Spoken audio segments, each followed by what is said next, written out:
सहनाववतु सहनौ भुनक्तु सह वीर्यं करवावहै तेजस्विनावधीतमस्तु मा विद्विषावहै। ओम शांति शांति शांति। प्यारे भाइयों बहनों, सादर सप्रेम नमस्ते। तो आज हम सत्यार्थ प्रकाश के चतुर्थ समोल्लास में भाग 18वां पढ़ेंगे।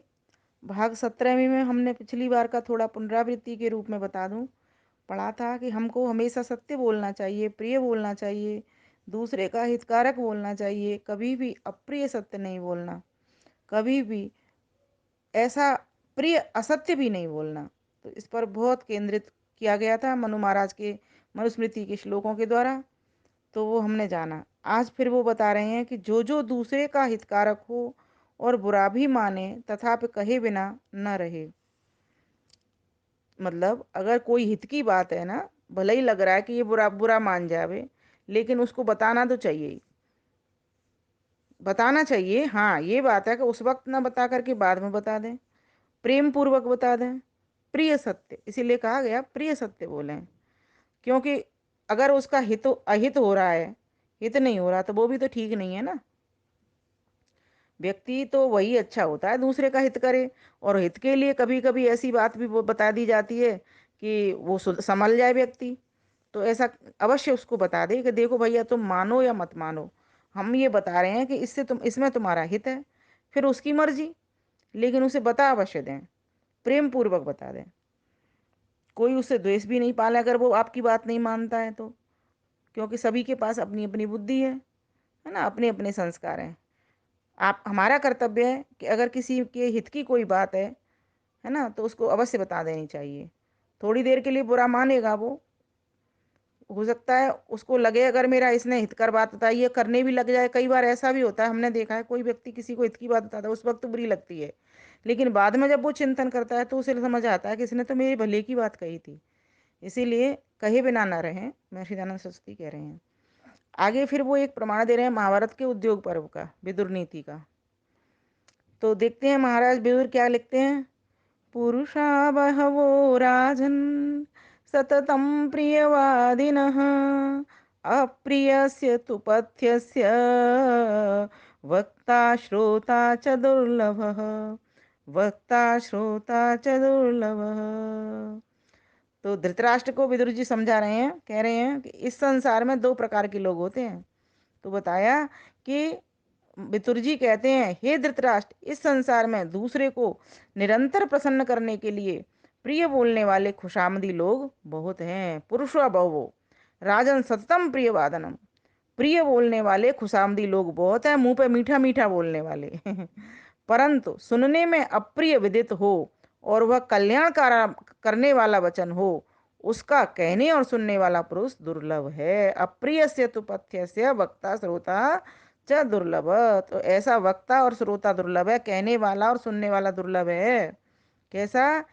कि अप्रिय विदित हो और कल्याण करने वाला वचन हो। मतलब भले ही थोड़ा बुरा लग जाए, अप्रिय हो, लेकिन हो दूसरे का उसमें हित, कल्याण उसमें छुपा हो।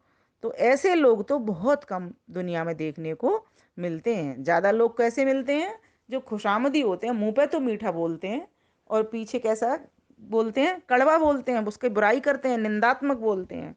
तो वो ठीक नहीं है। तो फिर आगे लिखते हैं वो, क्योंकि सत्पुरुषों को योग्य है कि मुख के सामने दूसरे का दोष कहना और अपना दोष सुनना, परोक्ष में दूसरे के गुण सदा कहना। मतलब पीठ पीछे किसी की बुराई नहीं करनी चाहिए, पीठ पीछे तो हमेशा किसी का की विशेषताओं को ही बताना चाहिए, उसमें अच्छी बात ही बतानी चाहिए कि वो बंदा कैसा है, उसकी विशेषताओं को लेकर के बात करनी चाहिए, कभी भी निंदात्मक बात नहीं करनी चाहिए। और मुख के सामने, उसके सामने जब वो व्यक्ति खड़ा हो तो उसको उसकी गलती बता दें, उसके दोष बता दें, और उससे अपने दोष भी सुन लें, कोई दिक्कत नहीं है, अपने दोष सुनने चाहिए उससे या किसी और से भी, अपने दोस्त तो सुनने ही चाहिए। जो व्यक्ति अपने दोस्त सुनना जान गया ना, समझो वो अपनी बहुत बुराइयों को दूर कर सकता है, ये बहुत पते की बात है। और दूसरों के में गुण देखना सीख गया। दो ही काम करने हैं, अपने दोषों को सुने, अपने दोषों को देखें, और दूसरों के गुणों को सुने और दूसरों के गुणों को देखें। ये चीज जिसको करने आ गई ना, तो समझो वो व्यक्ति बहुत अपना सुधार कर सकता है, और अपना अपने के साथ साथ औरों का भी कर सकता है। क्योंकि जिसका जीवन अपना अच्छा होता है वही दूसरों को अच्छा कर सकता है। और दुष्ट कैसे होते हैं, तो बताए सज्जन तो ऐसे होते हैं, और दुष्ट कैसे होते हैं। और दुष्टों की यही रीत है कि सम्मुख में तो गुण कहना, उसके मुंह पे तो गुण बता देना उसके, भाई तू बड़ा अच्छा आदमी है ना। और परोक्ष में दोषों का प्रकाश करना, और परोक्ष में मतलब प्रत्यक्ष रूप से, मतलब जब वो है नहीं व्यक्ति, उसके पीठ पीछे से उसके दोषों के बारे में बात करना। जब तक मनुष्य दूसरों से अपने दोष नहीं सुनता, वह कहने वाला नहीं कहता, तब तक मनुष्य दोषों से छूटकर गुणी नहीं हो सकता। इसीलिए हम सभी को योग्य है हम सत्पुरुषों के समान बने, और किसी में अगर जैसी बात है उसको वैसी बात कहें, और प्रिय तरीके से कहें, ढंग से कहें उसको, जिससे उसे खराब ना लगे। तो सत्य बोलें, प्रिय बोलें, कल्याणकारी वचन बोलें, है ना। और व्यर्थ में ही मीठा मीठा ना बोलें। हाँ, अगर मीठा बोलने से उसका भला होता है तो अवश्य मीठा बोलें। तो उसी मीठे का नाम फिर सत्यम ब्रुवात प्रियम ब्रुवात, सत्य बोलना और प्रिय बोलना है। फिर आगे कहा, कभी किसी की निंदा ना करें। अब देखो निंदा को खोल रहे हैं, निंदा कितनी अच्छे तरीके से खोलेंगे। गुणेशु दोषारोपणम असूया, अर्थात दोषेषु गुणारोपणम अपि असूया, गुणेशु गुणारोपणम दोषेषु दोषारोपणम च स्तुति ही। अब यहाँ बता रहे हैं स्तुति और निंदा किसे कहते हैं। तो कहा, जो गुणों में दोष और दोषों में गुण लगाना है वह तो निंदा है। भाई जिसके भीतर जो बात नहीं है ना, अच्छा व्यक्ति है उसमें भी तुम बुराई ढूंढ करके कहते रहते हो, और बुरा व्यक्ति है उसमें तुम फिर आप उसकी कहते हो कि ये व्यक्ति अच्छा है, मतलब मिथ्या कथन हो गया ना, तो ये तो हो गई निंदा। जो बात जैसी नहीं है उसको तुम बोल रहे हो। और गुणों में गुण, दोषों में दोषों का कथन करना स्तुति कहलाती है। भाई जो व्यक्ति जैसा है धनवान कहना, ज्ञानवान है ज्ञानवान कहना, है ना, विद्वान है विद्वान कहना। गुणों में गुण देखना और दोषों में दोष ना। बुरा व्यक्ति है तो भाई बुरा बताना पड़ेगा, उसमें बुराई तो है ही उसमें, तो उसके दोष तो बताने पड़ेंगे, उसको दोष नहीं बताएंगे तो सुधरेगा कैसे। तो ये स्तुति कहाती है। जैसे महर्षि दयानंद सरस्वती को देखो, एक उदाहरण देती हूँ आपको समझ आ जाएगी। अमीचंद हो तो तुम हीरे लेकिन कीचड़ में पड़े हुए हो। बताइए कितना सत्य कथन किया और कितना प्रिय कथन किया। जो व्यक्ति सत्य बोलता है और प्रिय बोलता है ना, यही व्यक्ति प्रभावकारी वाणी बोलता है, और इसी वाणी का प्रभाव भी जाता है। जब उन्होंने ये कहा, अमीचंद हो तो तुम हीरे लेकिन कीचड़ में पड़े हुए हो, अमीचंद के भजन आज हम सभी गा रहे हैं। जिन भजनों में अमीचंद अमीचंद आता है ना बोलने में, वे सभी अमीचंद मेहता ने लिखे थे।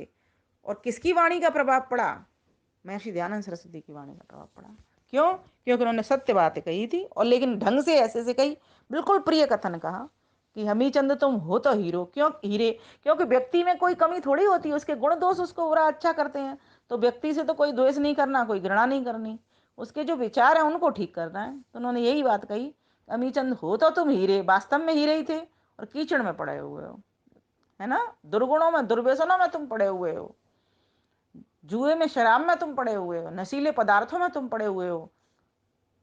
अब इसका प्रभाव क्या गया, उसने समझ लिया कि हाँ मैं हीरा हूं तो मैं हीरा ही बन करके दिखाऊंगा। भगवान की भक्त बन गए, और कितने अच्छे अच्छे भजन लिखे हैं, सार गर्भित ज्ञानवर्धक भजन लिखे हैं उन्होंने। ऐसे ही स्वामी श्रद्धानंद का जीवन पलटा खा गया। और इसी प्रकार से गुरुदत्त जो नास्तिक था वो आस्तिक बन गया। कितनों का जीवन पलटा होगा। ये तो तीन नाम हमारे पास महत्वपूर्ण जो आए हुए हैं, हमने पढ़े हैं, बस वो बोल रहे हैं।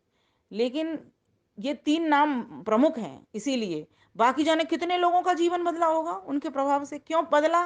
क्योंकि उनका जीवन स्वयं का सत्य से भरा हुआ था। मैं 2-3 दिन से सत्य पर लेख लिख रही हूँ, इसीलिए लिख रही हूँ, मेरे दिमाग में यही चलता रहता है कि ऋषि दयानंद सरस्वती के जब हम शिष्य हैं, उन्होंने 5 नियम सत्य से भर दिए। क्यों भर दिए? क्योंकि उनके जीवन सत्य से पूरित था, और सत्य ही उनकी वाणी से निकलता था, सत्य से ही क्रिया में पथ प्रदर्शित होता था, सत्य ही उनके मन के भीतर विचार उठा करते थे, सत्य संकल्प ही वो लिया करते थे।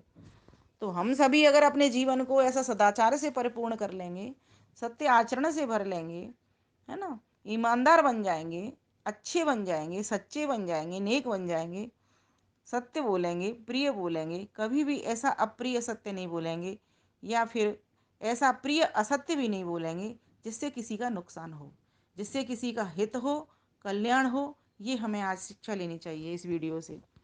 तो फिर आगे कहा कि क्या स्तुति है, क्या निंदा है। तो बोले जो गुणों में दोष और दोषों में गुण लगाए, है ना। जो वस्तु जैसी नहीं है, जो व्यक्ति जैसा नहीं है वैसा उसके लिए बोल रहा है, तो वो तो निंदा है, सीधी सीधी बात है।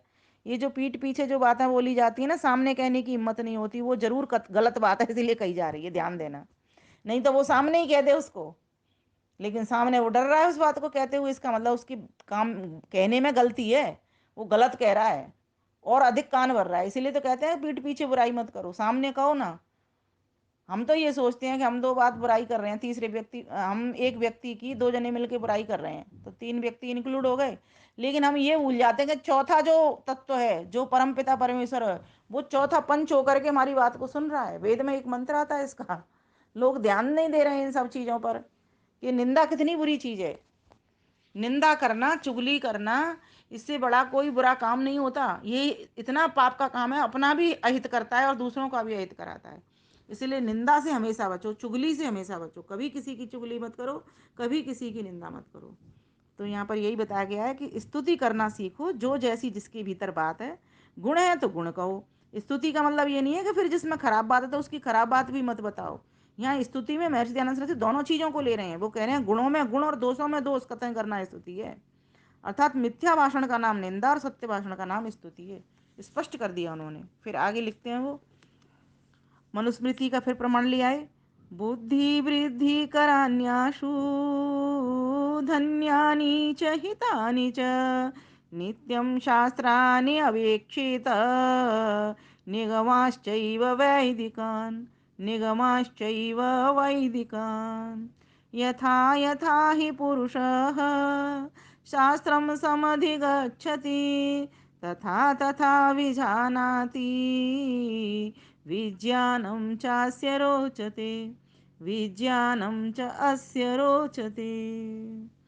तो यहाँ क्या कहा, जो बुद्धि, धन और हित की शीघ्र वृद्धि वृद्धि करने हारे शास्त्र और वेद हैं, जो हमारे वेदोक्त शास्त्र हैं, वे बुद्धि को बढ़ाते हैं, धन को बढ़ाने की शिक्षा देते हैं, हित की शिक्षा देते हैं। उनको तो नित्य सुने और सुनावे। महर्षि दयानंद कहते हैं उनको तो नित्य सुने सुनावे, जिनसे हमारी बुद्धि बढ़ती है, धन बढ़ता है ना, जिनसे हित होता है। इनको नित्य पढ़े ऐसे ग्रंथों को। और ब्रह्मचर्य आश्रम में पढ़े हों उनको स्त्री पुरुष नित्य विचारा और पढ़ाया करें, है ना। तो हम विद्यार्थियों को, खुद स्वयं भी ब्रह्मचर्य आश्रम में पढ़े हम। हमारा जो 25 वर्ष तक का आश्रम था वो ब्रह्मचर्य आश्रम था। हम स्वयं पढ़ें, इसका मतलब हम स्वयं पढ़ें, ब्रह्मचारी होकर के पढ़ें और फिर पढ़ करके इस नित्य उसको आचार विचार में लाएं और फिर दूसरों को भी पढ़ाया करें। तो यहाँ ये बताना चाह रहे हैं। फिर आगे कहते हैं, क्योंकि जैसे जैसे मनुष्य शास्त्रों को यथावत जानता है, यथा यथा पुरुषम शास्त्रम समधिगच्छति, जैसे जैसे मनुष्य शास्त्रों को यथावत जानता है, तथा तथा विजानाति, वैसे वैसे उसका विज्ञानम चासे रोचती, तथा तथा विजानाति विज्ञानम चासे रोचती, वैसे वैसे उसका विज्ञान बढ़ता जाता है और उसी में रुचि बढ़ती रहती है। तो ये बात तो सही है, बिल्कुल हम अपने अध्ययन से देख सकते हैं और आप भी देख सकते हो कि जब से आपने शास्त्रों को पढ़ना शुरू किया है, उनको जानना समझना शुरू किया है, तब से आपकी रुचि शास्त्रों के प्रति बढ़ी है कि नहीं बढ़ी है। विज्ञान बढ़ा है कि नहीं बढ़ा है, विज्ञान है ना, विशेष ज्ञान बढ़ा है कि नहीं बढ़ा है। आप कहोगे बिल्कुल बढ़ा है। और फिर परमात्मा को जानने के लिए भी रुचि बढ़ रही है, ग्रंथों में रुचि हो रही है, क्योंकि उसकी वाणी है वो। और उसकी वाणी में रुचि होकर के उसमें रुचि फिर क्यों नहीं होगी, अवश्य होगी। जैसे किसी का कोई माल होता है, अगर माल को पाने की इच्छा होती है तो उस मालिक में भी तो रुचि बनती ही बनती है। वो भी तो सामने रहता ही रहता है माल के, मन के भीतर वो चलता रहता है ना कि मालिक से माल लेना है। ठीक इसी प्रकार से जब हम उसकी वाणी को पढ़ रहे हैं, वाणी के कहे अनुसार जितने भी और ग्रंथ लिखे, उन सभी शास्त्रों को पढ़ते हैं, जानते हैं, समझते हैं, तो हमारी रुचि उनमें बढ़ जाती है। तो शास्त्रों में रुचि बढ़ती है तो शास्त्रों के निर्माता में क्यों नहीं बढ़ेगी, फिर अवश्य बढ़ेगी। तो यहाँ यही बताया। फिर आगे वो लिखते हैं कि 5 प्रकार के यज्ञ होते हैं। मैं चाहती हूँ कि इस वीडियो को फिर मैं अगली बार ले लूँ, है ना। अभी आज के लिए हम इतना ही करते हैं कि हमें क्या करना चाहिए, हमें वेदोक्त ग्रंथों को पढ़ना चाहिए, वेद और वेदोक्त ग्रंथों को। और विद्वानों की संगति से, गुरुजनों की संगति से हमें वेदों के भीतर से जो मंत्र में के भीतर जो मंत्र हैं उन मंत्रों का अर्थ मनन चिंतन करते हुए हमें उस परमेश्वर में रुचि बढ़ानी चाहिए अपनी। तो इस प्रकार से हम वही व्यक्ति परमेश्वर में रुचि बढ़ा सकता है जिसका जीवन यम नियम से सधा हुआ है। और अकेले यम नियम से नहीं, उसकी आचरण क्रिया तो ठीक है, लेकिन अपना शरीर भी वो फिट कर पाता है कि नहीं कर पाता। थोड़ी बहुत वो ध्यान उपासना में बैठता है कि नहीं बैठता। क्या उसका जीवन अपरिग्रही है, कहीं वो अनावश्यक वस्तुओं का संग्रह तो नहीं कर रहा। तो इस प्रकार से विचारना होगा। अगर व्यक्ति के भीतर ये शौच, संतोष, तप, स्वाध्याय, ईश्वर प्रदान है ना, अहिंसा, सत्य, अस्तेय, ब्रह्मचर्य, अपरिग्रह, ये हैं, अर्थात सामाजिक व्यवहार और अपने प्रति व्यवहार, ये दोनों व्यवहार जानता है। तीसरा, ईश्वर के प्रति व्यवहार जानता है। आसन में बैठ करके, सुख आसन, सुखम स्थिरम सुखम आसनम में बैठ करके, अर्थात पद्मासन में बैठ करके, ध्यान की अवस्था में बैठ करके, शरीर को सीधा करके, स्थिर करके, और ईश्वर का वो जो ध्यान करता है, तीनों के प्रति व्यवहार चाहिए, स्वयं के प्रति। इसीलिए अष्टांग योग में तीनों चीज आ जाती हैं। अष्टांग योग में यम है ना, समाज के प्रति कर्तव्य क्या, नियम अपने प्रति कर्तव्य क्या, फिर आसन प्राणायाम, इनसे शरीर को साधना, मन को साधना आ जाता है। आसन प्राणायाम प्रत्याहार है ना, इंद्रियों की ओर, इंद्रियों से, विषयों से इंद्रियों को लौटा करके, और जिसने ये सारे विषय बनाए, भोग की वस्तुएं बनाई है ना, अपवर्ग बनाने के लिए हमको वेद का ज्ञान दिया, उसकी ओर फिर रुचि लग जाती है।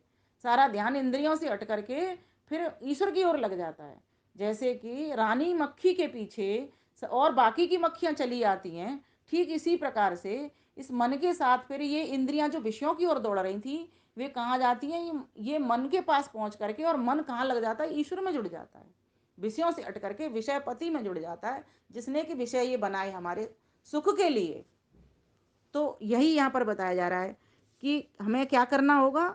हमें इस प्रकार से यम नियमों से साधना होगा, अपने एक प्रति कर्तव्य समझ करके कि मेरा मेरे प्रति क्या कर्तव्य, मेरा समाज के प्रति क्या कर्तव्य, देश राष्ट्र के प्रति क्या कर्तव्य है ना, परिवार के प्रति क्या कर्तव्य, और मेरे शरीर के प्रति क्या कर्तव्य, आत्मा के प्रति हो गया मेरा कर्तव्य। शरीर के प्रति भी तो कोई कर्तव्य है कि शरीर को मुझे स्वस्थ कैसे रखना है। जब मेरी गाड़ी स्वस्थ नहीं है तो ड्राइवर इसमें कैसे बैठेगा ठीक प्रकार से। आत्मा तो इस गाड़ी के भीतर बैठने वाला है ना, जितनी स्वस्थ होगी उतना ही ये अच्छे से टिक करके बैठेगा इसमें। टूटी जर्जर गाड़ी तो गड्ढे में गिरा देगी। तो इसको स्वस्थ रखना बहुत जरूरी है।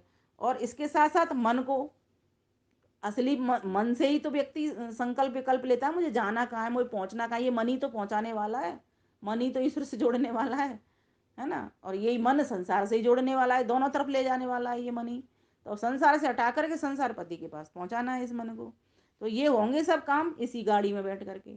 तो स्वयं के प्रति कर्तव्य, ईश्वर के प्रति कर्तव्य, और स्वयं के शरीर के प्रति, ये मैं तो आत्मा हूँ लेकिन ये मेरा शरीर है, तो स्वयं के शरीर के प्रति भी तो कुछ कर्तव्य हैं।